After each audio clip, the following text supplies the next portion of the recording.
Bharatiya Janata party की BJP की सरकार बन रही है।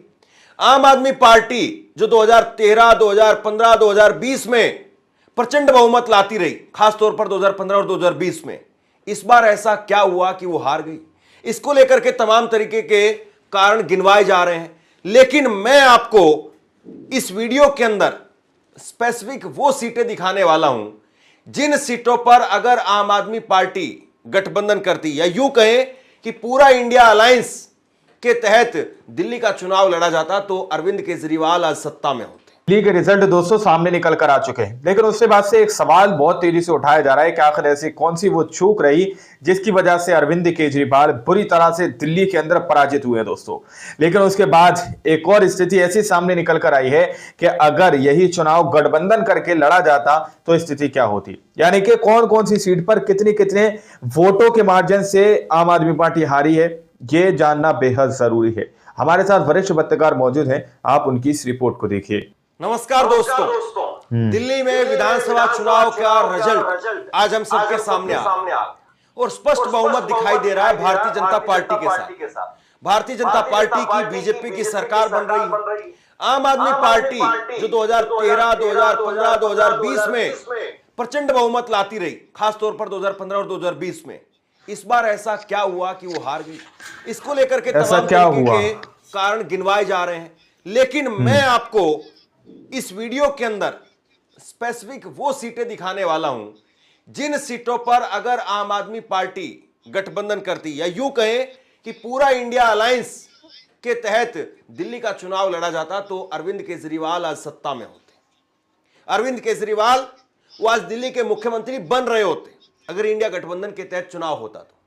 ये सीटें एक एक करके सारी सीटें, और उसमें कितना अंतर रहा, कितने वोटों से आम आदमी पार्टी हारी, कांग्रेस को कितना वोट गया, और किस वजह से जो है वो वहां पर गठबंधन नहीं हो पाया, फिर उस पर बात करेंगे। बिना देरी के, बिना कोई लंबी भूमिका के, सबसे पहले एक एक करके मैं आपके सामने ये सीटें रख रहा हूं, आप ये अंतर देखिए। नई दिल्ली की सीट, सबसे बड़ी सीट, सबसे चर्चित सीट, अरविंद केजरीवाल की सीट। अरविंद केजरीवाल की सीट पर हार जीत का अंतर रहा 4089 वोटों का। और यहां पर शीला दीक्षित के बेटे संदीप दीक्षित, कांग्रेस के उम्मीदवार, वो 4500 वोट लेकर के आए। अगर ये इंडिया गठबंधन के तहत सीट जाती, या तो केजरीवाल को चली जाती या संदीप दीक्षित को चली जाती, एक आदमी को जाती और वो आदमी आसानी से यहां पर चुनाव जीत जाता। ये वो आंकड़े हैं दोस्तों, समझिएगा। आम आदमी पार्टी तीनों आपस में आमने सामने उतरी और ये सीट भाजपा को चली गई। कहीं ना कहीं संदीप दीक्षित, कांग्रेस पार्टी, हो सकता है इस बात को लेकर के खुश हो कि अरविंद केजरीवाल ने एक वक्त में उनको जीरो पर लाने का काम किया, आज उन्होंने हमने उनको जीरो पर ला दिया, उनको हरा दिया एक तरीके से। लेकिन कहीं ना कहीं ये खुशी हो सकती है, तो भाजपा के खाते में चली गई, सच्चाई ये है। दूसरी सीट, जंगपुरा की सीट, मनीष सिसोदिया इस सीट पर चुनाव हार गए। इस सीट पर चुनाव का नतीजा आप देखिए, हार जीत जो है वो 675 वोटों से मात्र जो है वो जंगपुरा की जंग मनीष सिसोदिया हार गए, सिर्फ 675 वोटों से। और यहां पर तीसरे नंबर पर फरहाद सूरी, कांग्रेस को वोट कितने मिले हैं? कांग्रेस को वोट मिले हैं 7350। अगर 7350 वोट आए होते तो यहां पर कांग्रेस या आम आदमी पार्टी वो एक अपने आप में जीत जाती। अगर इंडिया गठबंधन के तहत चुनाव होता तो ये वोट जो है वो एक तरफ जाते, बीजेपी का वोट एक तरफ है, क्योंकि बीजेपी का वोट हमेशा से एकजुट रहा है, बीजेपी का वोट नहीं गिरा है। आम आदमी पार्टी और कांग्रेस के बीच में आपस में एक दूसरे का वोट है, और वही वोट इस बार खींचतान हुई, बीजेपी निकल गई। तीसरी सीट, ग्रेटर कैलाश, सौरभ भारद्वाज, बड़े कद्दावर, बड़े लोकप्रिय, और देखिए क्या हुआ, 3188 वोटों से हार गए, करीब करीब 3200 वोटों से हार गए।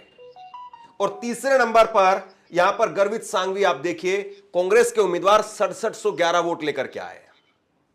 अगर ये सीट अगर ये यहां पर आम आदमी पार्टी और कांग्रेस सामने सामने नहीं लड़ते तो ये सीट किसी एक को जाती, मान लीजिए सौरभ भारद्वाज को ही जाती, तो सौरभ भारद्वाज पूरी तरह से सीट पर कंफर्टेबल होकर के निकल जाते। अब हार गए, भाजपा को सीट चली गई। इसके बाद में अगली सीट वो आप देखिए मादीपुर की सीट है। मादीपुर की सीट पर बड़ा भारी उलटफेर हुआ है। राखी बिड़ला मंत्री रही, बहुत पॉपुलर तेज तर्रार भाषण देती हैं, खूब वायरल होते हैं, लेकिन यहां पर 10,899 वोटों से हार गई, करीब 11,000 वोटों से हार गई।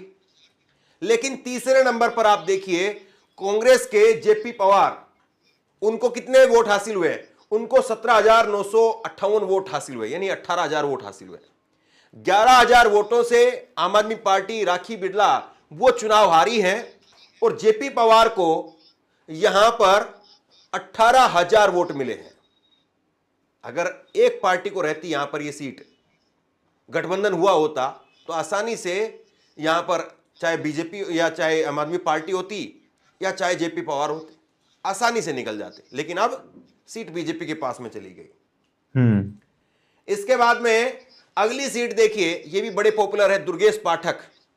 दुर्गेश पाठक की सीट है, और दुर्गेश पाठक यहां पर मात्र 1231 वोटों से आ रहे हैं।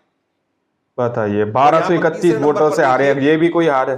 कांग्रेस की तरफ से विनीत यादव हैं। विनीत यादव यहां पर 4,000 वोट लेकर के आए। अगर गठबंधन होता तो यहां पर कांग्रेस पार्टी जो है या आम आदमी पार्टी वो अपना उम्मीदवार उतारती और उनका उम्मीदवार कंफर्टेबल होकर के जीत जाता। अब क्या हुआ? आराम से जीत जाता। भाजपा के खाते में ये सीट चली गई, और ये उमंग बजाज जो है वो पहली बार के विधायक बन रहे हैं। कोई ऐसा भी नहीं कि बहुत पॉपुलर है जिस वजह से हो गया। अगली सीट बादली की सीट है। बादली की सीट पर आप देखिए हार जीत का अंतर कितना है। यहां पर आम आदमी पार्टी 15,000 वोटों से हारी है, थोड़े बहुत से नहीं, 15,000 से, 15,163 वोटों से हारी है। लेकिन तीसरे नंबर पर आप देखिए, तीसरे नंबर पर देवेंद्र यादव हैं, जिनको 41,000 वोट मिले, तकरीबन 3 गुना ज्यादा। कायदे से यह सीट अगर इंडिया गठबंधन में देवेंद्र यादव के पास में चली जाती तो देवेंद्र यादव बड़े कंफर्टेबल होकर के यहां से जीत जाते। क्योंकि अभी जब कांग्रेस की लहर नहीं थी, कांग्रेस की सरकार बनने के चांस नहीं थे, कुछ नहीं था कांग्रेस का, तब भी उन्होंने 41,000 वोट लिए। 41,000 वोट बहुत मायने रखते हैं। अगर यहां पर गठबंधन होता, बहुत आसानी से बादली की सीट भी इंडिया गठबंधन के पास चली जाती। इसके बाद में ये वो आंकड़े हैं दोस्तों जो पूरी तरह से अरविंद केजरीवाल को ले डूबे हैं। इस सीट पर पहले नंबर पर भारतीय जनता पार्टी है। 11,000 वोटों से भारतीय जनता पार्टी जीती है। लेकिन यहां पर हारा कौन है? कांग्रेस हारी है। यहां पर कांग्रेस के अभिषेक दत्त बहुत मजबूती से चुनाव लड़ रहे थे, और अभिषेक दत्त 27,000 वोट लेकर के आए। 11,000 वोटों से अभिषेक दत्त चुनाव हार गए। अगर यही सीट गठबंधन में होती तो ये अभिषेक दत्त यहां पर चुनाव जीत जाते। और यहां पर आम आदमी पार्टी तीसरे नंबर पर रही, 18,617 उनको वोट मिले, तीसरे नंबर पर रहे। 19,000 वोटों से वो खुद आ रहे हैं। इसके बाद नांगलोई जाट की सीट। नांगलोई जाट की सीट आप देखिए, यहां पर भारतीय जनता पार्टी जीती है 26,000 वोटों से। बहुत बड़ा मार्जिन है, 26,000 वोटों से जीती भारतीय जनता पार्टी। लेकिन हारा कौन? आम आदमी पार्टी। आम आदमी पार्टी वो हारी है 26,000 वोटों से। लेकिन तीसरे नंबर पर रोहित चौधरी आप देखिए, 32,000 वोट उनको मिले हैं। अगर ये 32,000 वोट आम आदमी पार्टी की तरफ चले जाते, या आम आदमी पार्टी के जो 49,000 वोट हैं वो कांग्रेस की तरफ आ जाते, ये सीट इंडिया गठबंधन जीत जाता, और आसानी से जो है यहां पर भाजपा हार जाती। कोई चांस नहीं थे भाजपा के यहां पर जीतने के। लेकिन अब भाजपा कितने बड़े मैंडेट, कितने जो है वो ज्यादा वोटों से हारी है, जीती है, वहां पर 26,000 वोटों से जीती है। इसके बाद में आप देखिए सीमापुरी। सीमापुरी की सीट पर यहां पर 10,000 वोटों से, 10,000 वोटों से सीमापुरी की सीट पर आम आदमी पार्टी जीती है। सीमापुरी की सीट पे ये मैं एक आकलन के तौर पर दोनों तरफ माइनस प्लस दिखा रहा हूं। और यहां पर भारतीय जनता पार्टी 10,000 वोटों से हारी है। और 11,000 वोट जो है वो राजेश लिलोठिया को गए। अब ये सीट भी कायदे से गठबंधन में होती तो ये जीत बड़ी जीत होती, इससे भी बड़ी जीत हो सकती थी। इसके बाद में अगली सीट देखिए आप, छतरपुर की सीट। छतरपुर की सीट पर भारतीय जनता पार्टी जीती है 6,239 वोटों से। यानी हार जीत का अंतर कितना रहा? 6,239। दूसरे नंबर पर आम आदमी पार्टी रही है। लेकिन तीसरे नंबर पर देखिए आप, तीसरे नंबर पर कांग्रेस है, राजेंद्र सिंह, और उनको 6,601 वोट मिले। मतलब स्लाइटली अगर वो वोट एक तरफ जाते, आसानी से जीत जाते। चुनाव में ये नहीं होता बिल्कुल 19 और 20, माहौल भी तो बनता है ना, इंडिया गठबंधन माहौल बन जाता है, और ये माहौल बना सकती थी, दोनों पार्टियों की समझ अगर ये लोग चाहते थी। इसके बाद में द्वारका की सीट आप देखिए, द्वारका की सीट पर बीजेपी 7800 वोटों से जीती है, और ये अगर गठबंधन होता तो यहां पर जो आम आदमी पार्टी अभी 7800 वोटों से हारी है, ये महाबल मिश्रा के बेटे विनय मिश्रा, आम आदमी पार्टी के उम्मीदवार, विधायक भी थे ये, और यहां पर आदर्श शास्त्री को 6773 वोट मिले हैं। जीत सकते थे, आसानी से जीत सकते थे अगर गठबंधन हुआ होता और कांग्रेस यहां पर नहीं लड़ती, आम आदमी पार्टी अकेले लड़ती। विनय मिश्रा भाई जाहिर सी बात है उस क्षेत्र के, उनके पिता भी सांसद रहे हैं, वो उस सीट पर विधायक भी, तो अपने पास रखना चाहते इस सीट को, लेकिन आसानी से जीत जाते। अब जो है 7000 वोटों से हार गए। इसके बाद में इस तरह की स्थिति हुई है। आप देखिए अंबेडकर नगर पे आम आदमी पार्टी जो है वो 4000 वोटों से जीती है, 4000 वोटों से, और यहां पर बीजेपी 4000 वोटों से हारी है। अगर थोड़ा सा अंतर, और यहां पर आम आदमी कांग्रेस को जो है वो 7172 वोट मिले हैं, थोड़ा सा अगर वोट ये और ले आते तो यहां पर भी बीजेपी, आम आदमी पार्टी खतरे में थी। इसके बाद में अगली सीट मालवीय नगर में यहाँ पर बीजेपी जो है वो 2100 वोटों से 2131 वोट से यहाँ पर जीती है।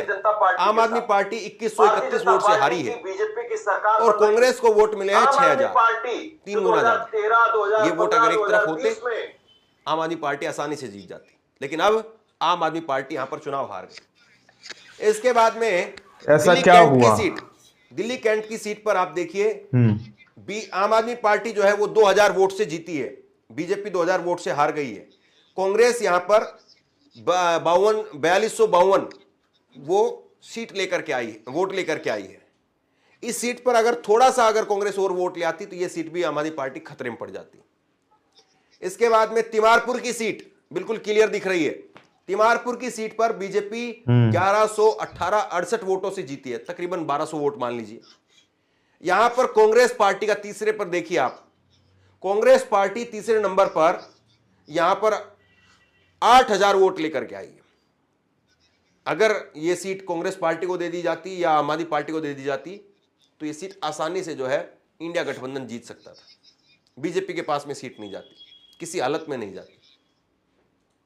इसके बाद में त्रिलोकपुरी के 4089 वोटों का बीजेपी केवल 392 वोटों से जीती है, यानी 400 वोट मोटे तौर पर 400 वोट पर बीजेपी यहां पर जीती है। आम आदमी पार्टी 400 वोट से तकरीबन हार गई 392 वोटों से, और कांग्रेस का वोट आया है 6147। अब या तो इस तरफ हो जाते या इस तरफ हो जाते, जीत जाता। ये वो आंकड़े हैं दोस्तों, समझिएगा, सीट आसानी से निकल जाती। अब बीजेपी निकल गई यहां पर।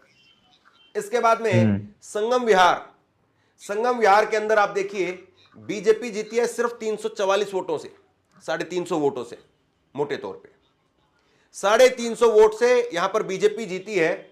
आम आदमी पार्टी 350 वोट से कहीं ना कहीं ये खुशी हो सकती है। कांग्रेस को यहां पर कितना वोट मिला है पता है? 15000। ये सीट जो है कांग्रेस पार्टी के खाते में चली जाती, कांग्रेस यहां पर आसानी से निकाल सकती थी।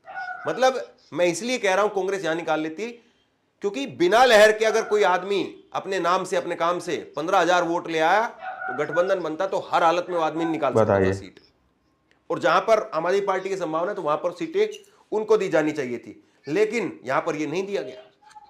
इसके बाद में एक और सीट दिखाता हूं मैं, बिजवासन की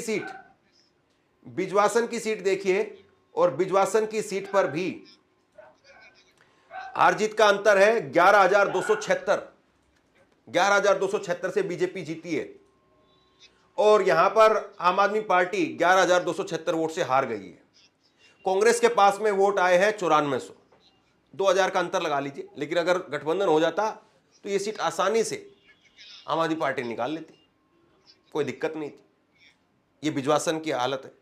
और कैलाश गहलोत इस सीट के लिए आम आदमी पार्टी को छोड़कर के बीजेपी में शामिल हुए थे, लेकिन अगर इस सीट पर गठबंधन हो जाता तो आसानी से जीत जाते। इसके बाद में आप एक सीट में आपको और बता रहा हूं, स्पेशली अलग से बता रहा हूं। ये सीट आप देखिए मुस्तफाबाद की सीट, यहां पर बीजेपी बड़े बड़े भारी मार्जिन से जीती है, 17,578 वोटों से जीती है बीजेपी। लेकिन निकल जाते। हार का जो दूसरे नंबर पर रही आम आदमी पार्टी, आदिल अहमद खान। आदिल अहमद खान जो है वो 17,578 वोटों से हारे। तीसरे नंबर पर यहां पर ताहिर हुसैन रहे एमआईएम के। अब कायदे से तो जो आम आदमी पार्टी कांग्रेस के साथ में गठबंधन नहीं कर रही, वो एमआईएम के साथ तो क्या ही करती, लेकिन फिर भी चौथे नंबर पर आप देखेंगे तो अली मेहंदी 11,763 वोट लेकर के आए। मतलब बहुत हद तक संभावना यह थी कि इस सीट को भी फिर आम आदमी पार्टी निकाल लेती। मुस्लिम वोट यहां पर बट गया और उसके बाद में बीजेपी 17,000 वोट से जीत गई। एक वक्त में बीजेपी यहां पर 50,000 वोटों के आसपास आगे चल रही थी। तो ये जो है वो चुनाव के नतीजे हैं जो साफ तौर पर बता रहे हैं कि अगर गठबंधन हुआ होता तो किसी कीमत पर भारतीय जनता पार्टी की सरकार नहीं बनती। करीब 18-20 सीटें आपके सामने मैंने रखी है और ऐसी और भी कई सारी सीटें हैं जिसमें 1,000, 2,000, 1,000, 2,000, 1,000, 2,000 दुर्गेश पाठक या 5,000 से नीचे की तो आपको 15 सीट कम से कम और मिल जाएंगी, जिनपे 1231 वोटों से हारे हैं। ये भी कोई अगर इन सीटों पर गठबंधन हुआ होता तो हर हाल में गठबंधन की ही सरकार बनती, इंडिया गठबंधन की सरकार बनती, लेकिन नहीं हुआ अंतर। और इसलिए आप देख रहे हैं कैसे जो है वो यहां पर आम आदमी पार्टी जो सरकार बना सकती थी आराम से जीत जाता। आम आदमी पार्टी यहां पर सरकार की बजाय अब विपक्ष में बैठती हुई नजर आई। तो ये जो चुनाव के नतीजे निकल करके सामने आए हैं, इस चुनाव के नतीजों में ही इस चुनाव की हार और जीत छिपी हुई है कि कैसे इस चुनाव के अंदर हार हुई है और कैसे जीत हुई है, ये इस चुनाव के नतीजों में छिपा हुआ है। अरविंद केजरीवाल अगर वो थोड़ा सा बड़ा दिल दिखाते यहां पर 15,000 वोटों तो अरविंद केजरीवाल के पास में दिल्ली होती। कांग्रेस अगर बड़ा दिल दिखाती तो कांग्रेस के पास में हरियाणा होता। कांग्रेस ने वहां पर इनको 5 सीट देनी चाहिए और 5 सीट से ऊपर जो है वो कांग्रेस मना कर गई। वहां पर ये 5 सीट से ऊपर चाहते थे, हो सकता है शायद 10 सीट पर बात बनती, तो वहां पर हरियाणा में भी सरकार होती, यहां पर भी सरकार होती। अब आप कहेंगे कि भाई महाराष्ट्र में तो सब कुछ था, पूरा इंडिया गठबंधन था, सारा सब कुछ था। ये वो आंकड़े हैं दोस्तों जो पूरी तरह से अरविंद केजरीवाल को ले डूबे हैं। हुआ, सही बात है, लेकिन जहां पर दिख रहा है बिल्कुल चुनावी नतीजे साफ तौर पर बता रहे हैं और सब बता रहे हैं कि यहां पर अगर कांग्रेस को 10 सीटों के आसपास, 15 सीटों के आसपास किसी न किसी तरीके से, सम्मानजनक तरीके से उसको अगर साथ में रखा जाता तो आज सरकार बन जाती। और ये जो सीटें हैं करीब करीब 15 सीटें तो साफ तौर पर ऐसी हैं जिसमें बिल्कुल आम आदमी पार्टी आगे बढ़त में दिख रही है। अभी जो चुनाव के नतीजे जिसमें 48 सीट पर बीजेपी है, 22 सीट पर आम आदमी पार्टी है, अगर ये 15 सीटें उस तरफ चली जाती तो आम आदमी पार्टी 37 पर चली जाती, गठबंधन जो है वो 37 सीटों पर हो जाता और 22 अभी हैं तो ये और बढ़ता, फिर 40 के आसपास आराम से चली जाते। बीजेपी 28-30 सीटों पर रह जाती। ये बिल्कुल क्लियर दिखाई दे रहा है। दोनों पार्टियों का आप कहिए या एक पार्टी का आप कहिए, जैसे भी आप कहिए, लेकिन ये चीज अब 5 साल तक दोनों के दोनों विपक्ष में बैठेंगे। कांग्रेस तो खैर विपक्ष में अब वैसे भी उनके पास में तो एक भी विधायक नहीं है, ना सांसद है, लेकिन जो आम आदमी पार्टी सरकार में बैठी हुई थी वो आज सड़क पर आकर के बैठ गई, सरकार से सीधे सड़क पर। और ये क्यों हुआ है, कैसे हुआ है, किस तरीके से हुआ है, ये सबके सामने है। मैं चलते चलते आपको दिखा देता हूं। सिर्फ 2% का अंतर है आम आदमी पार्टी के बीच में और बीजेपी के वोट शेयर के बीच में, सिर्फ 2% का अंतर है। और ये 2% का अंतर कोई इतना बड़ा अंतर नहीं है जिसको पार नहीं पाया जा सकता। ये देखिए आप, ये आम आदमी पार्टी का जो वोट शेयर रहा है वो 43.72% है। उसके बाद में बीजेपी का आप देखिए चौथे नंबर पर, बीजेपी का वोट शेयर वो 45.80, यानी 43 और 45 2% का अंतर है। आम आदमी पार्टी का वोट शेयर 43%, बीजेपी का वोट शेयर 45%, और इसके नीचे अगर आप देखेंगे तो कांग्रेस का वोट शेयर नीले रंग में आईएनसी का 6.40 यानी 6.5%। 2% का अंतर रह गया आम आदमी पार्टी और बीजेपी के बीच में, और उसके बाद में 48 और 22 पर सीटें आ गई। अगर ये 6% उधर चला जाता तो 6% हो सकता है उत्साह में और वोट भी बढ़ता। क्लियर मैंडेट, क्लियर सरकार, और सरकार में आप होते, आज आप बना सकते थे अगर ये लोग चाहते थे। अब देखना यह है कि क्या बाकी के राज्यों में भी इंडिया गठबंधन की बाकी की पार्टियां वो सबक लेंगी, सीख लेंगी या नहीं लेंगी।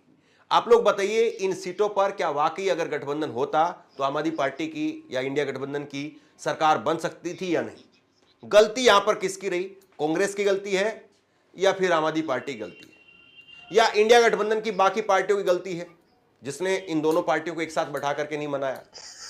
एक राज्य पहले चला गया था हरियाणा, एक राज्य आज चला गया दिल्ली, महाराष्ट्र जा चुका है, झारखंड एक छोटा सा राज्य आपके पास में है, एक जम्मू कश्मीर है जो केंद्र शासित है, वो राज्य भी नहीं है।